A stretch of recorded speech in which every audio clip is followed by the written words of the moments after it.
Assalamualaikum warahmatullahi wabarakatuh. Alhamdulillah, salatan wa salam ala Rasulillah wa ala alihi wa sahbihi wa man tabi'ah. Puji syukur kepada Allah Subhanahu wa taala serta salam kita sampaikan kunjungan alam Nabi Muhammad sallallahu alaihi wasallam serta keluarga dan sahabat beliau sekalian. Yang kami hormati Bapak Kasih Pendidikan Madrasah Kantor Kementerian Agama Kabupaten Besar Pak Haji Suryadi SAG MPD.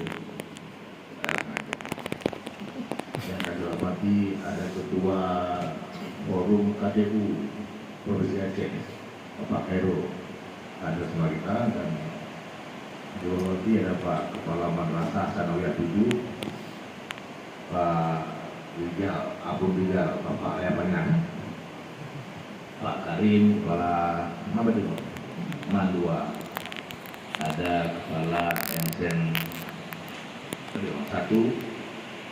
Min 35, KOTU Madrasah Sanawiyah Negeri 1 Aceh Besar yang baru dilantik beberapa minggu lalu, dan seluruh para guru usaha dan KDM yang berhadir di ruang berbahagia ini, baik dari MSN 1 maupun MSN 7, juga ada dari MSN 7 hanya rame. Semoga semua kita selalu dalam dengan Allah Subhanahu wa taala. Bapak sekalian, yang pertama harus kita pahami bahwa kita masih ada kekosongan satu lagi KOTU yang seharusnya ini menjadi kinerja buruk bagi kantor Kementerian Agama Kabupaten Besar. Ketika kita tidak bisa mengisi kosongan, ini dianggap kita nggak mampu. Mana lagi yang pro-hero. Ya. Nah, kalau ada mungkin kita ingin mengabdi, boleh menyampaikan usulnya biar kita lantik ke KOTU Dilo. Ada yang bersedia? Mau tidur nanti. Padahal belum lebih. Tapi itulah, kita memang selalu ingin nyaman, ingin dekat rumah, ingin mudah, tidak mau bersusah-susah. Padahal biasanya ketika seseorang bisa keluar dari zona nyamannya, itu ada berkah di situ. Yang kadang-kadang kita nggak tahu berkahnya apa. Ketika kita jalani, baru ada berkah. Bisa jadi mungkin kalau sudah gelung, laporin, terbegitu, ya, lapor. Karena kemarin saya ketika rapat di kantor, saya tanyakan siapa bisa gelung, putih belum sama kita. Padahal kita punya pegawai sumber daya manusia mungkin hampir 4.000 sekarang lebih besar. Ditambah lagi yang kemarin lulus P3K hampir 100 ya, 699 kalau tidak salah. Tambah lagi yang redistribusi ada sekitar 85 orang. Tambah lagi nanti ada yang lulus CPNS, kabarnya ada 50 orang juga dari besar. Kami, cuma yang masalahnya satu orang saja kita cari belum sulit sekali. Jadi kami merasa gagal di situ, karena memang kinerja seorang kepala kantor kabupaten itu harus bisa mengisi seluruh kosongan. Nah sekarang ini kita jangankan mengisi kosongan di TU Madrasah, mengisi kosongan penyelenggara zakat wakaf saja kesulitan. Berputar setiap saat, karena itu keharusan. Sering saya sampaikan bahwa aturan guru, aturan tugas tambahan itu hanya berlaku 2 tahun. 2 tahun dan bisa diperpanjang 2 tahun. Artinya kan seorang itu bisa menjabat 4 tahun. Itu akumulasi. Gimana Pak Aceh? Jalan kia, roki nih, laraki ya, kias. Ketika nanti udah 3 tahun, pindah balik. seakan-akan ketika pindah yang lama hilang. Padahal maksud aturan bukan begitu, diakumulasi, hidro-nino, kedua tuh. Karena sama tugas tambahan tempatnya beda. Yang kedua itu pula maksud Pak Haji juga. Hampir semua mungkin jabatannya sudah lebih kalau diakumulasikan. Nah yang meladu, pula nanti dikasih inoletun, deletun, dewatun, maka jumlah 20 tahun.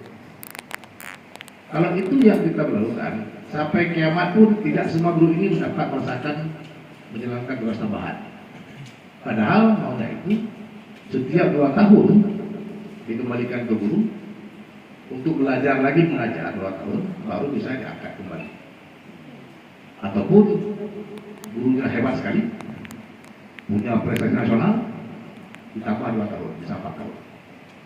Itu regulasi yang tertulis. Maka lapangan, mana-mana. Maka cok, kalau guru atau guru, aju punya berada, kayak ada kuke. Tetap itu orang. Padahal itu yang bilang keakuan. Itulah yang harus kita rubah. Bagaimana kita merubah mindset kita semua sehingga bisa paham dengan data ini. Bahasa ini saya sampaikan bukan sekarang. Sejak tahun 2015 ketika saya masih di Kanjur selalu saya sampaikan ini. Cuma dulu kami sampaikan kepada seluruh kepala kantor dan kemana biar paham juga.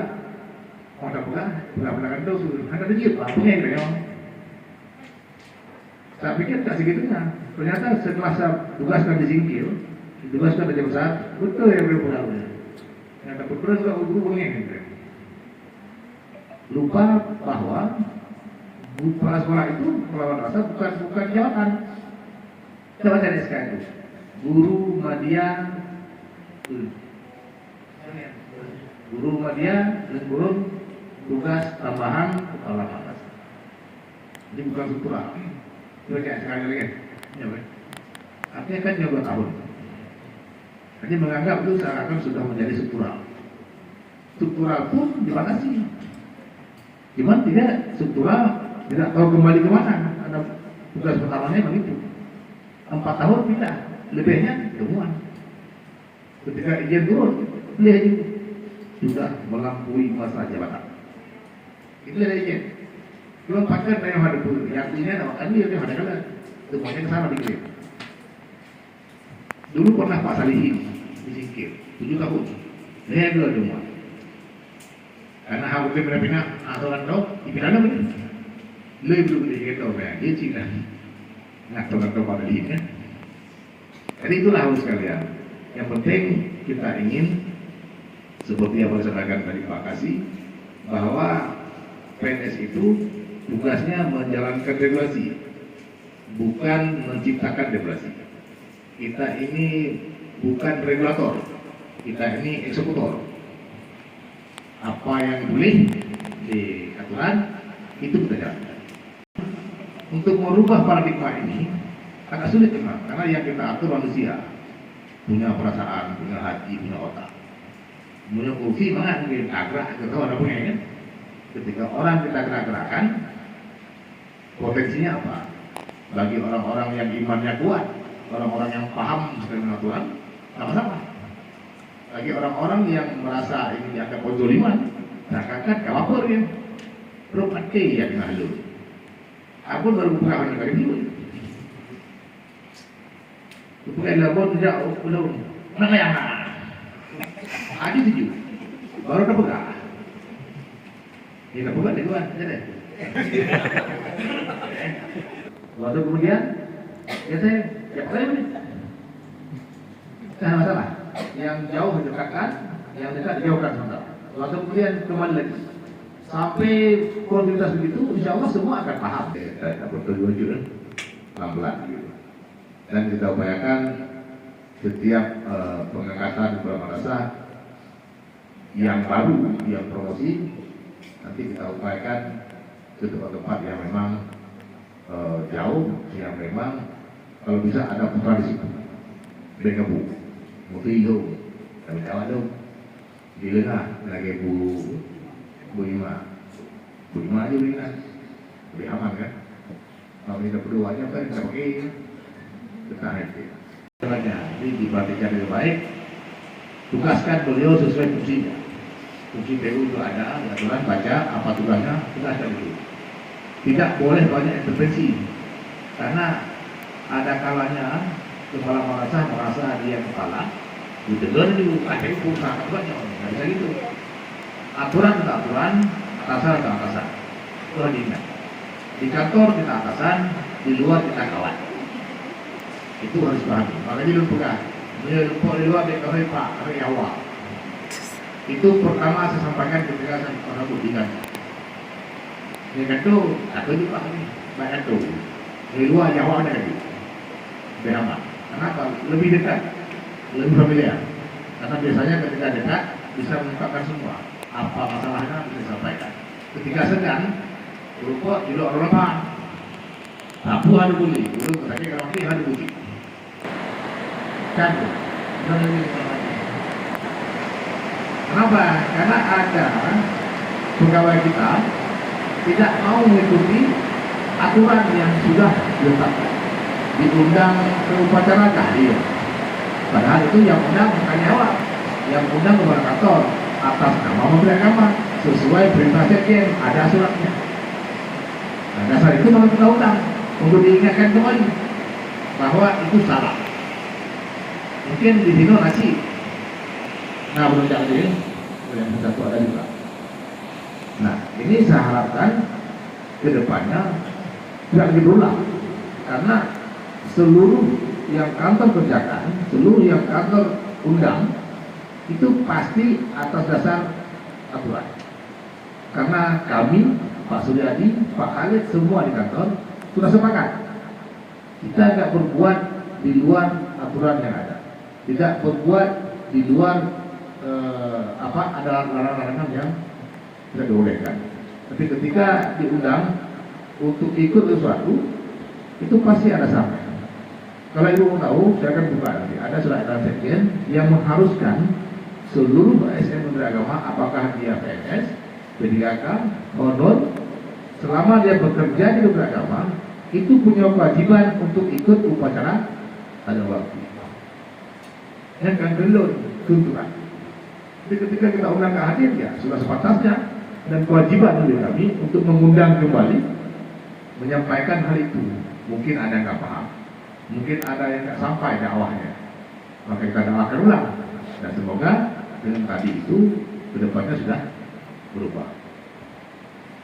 Cuma ada yang aneh, sudah kita undang, ke upacara nggak hadir, kita undang lagi kantor penjelasan, hanya reaksi.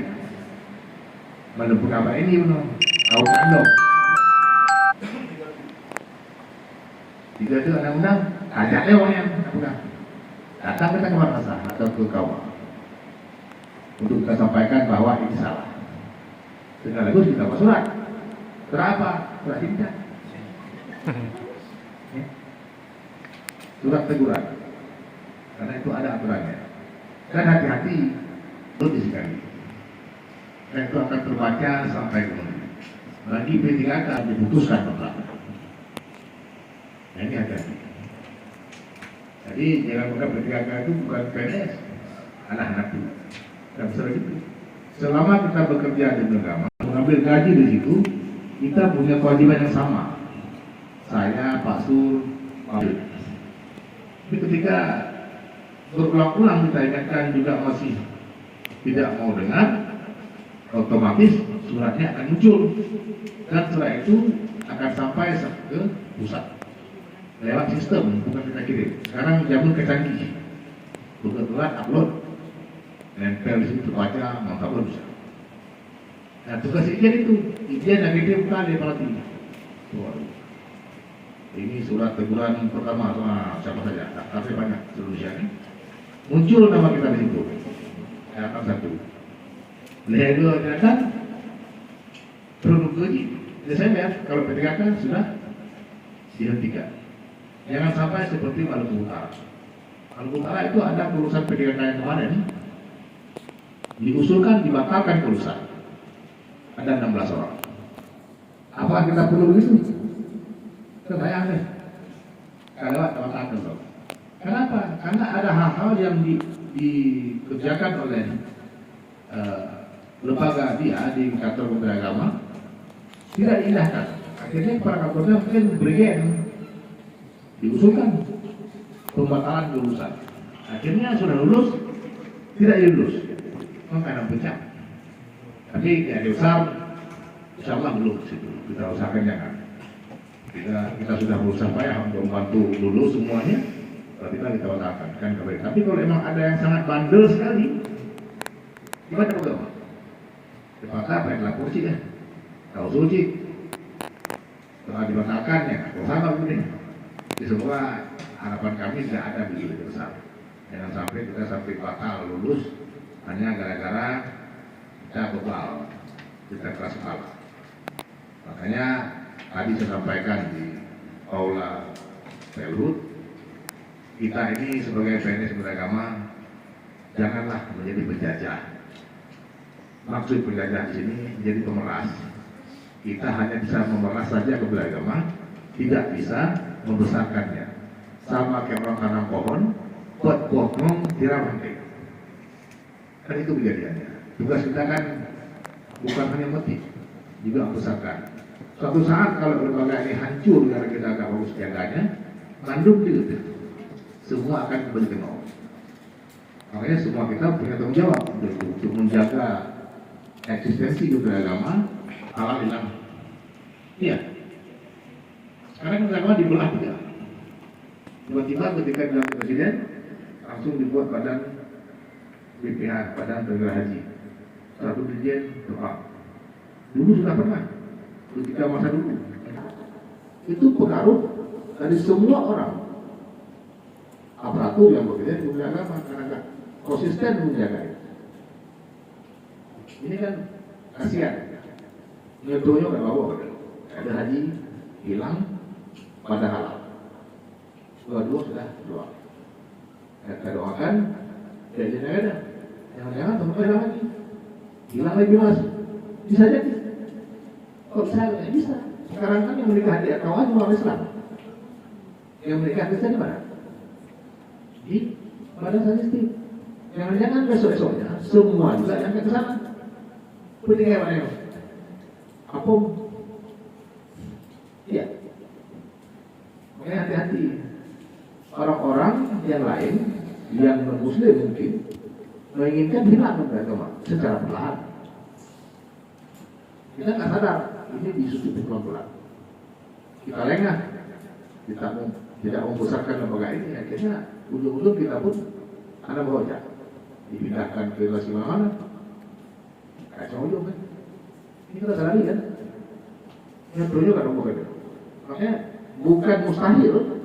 Suatu saat kalau kita kajikan dengan baik, itu bimas yang urusnya KUA juga bisa hilang. Mungkin kita pernah baca berita, ada muncul ide ketika itu sebelum pelantikan presiden, itu mau mendirikan semua agama di KUA. Pernah baca di koran? Itu arahnya kemana? Itu kan nggak mungkin.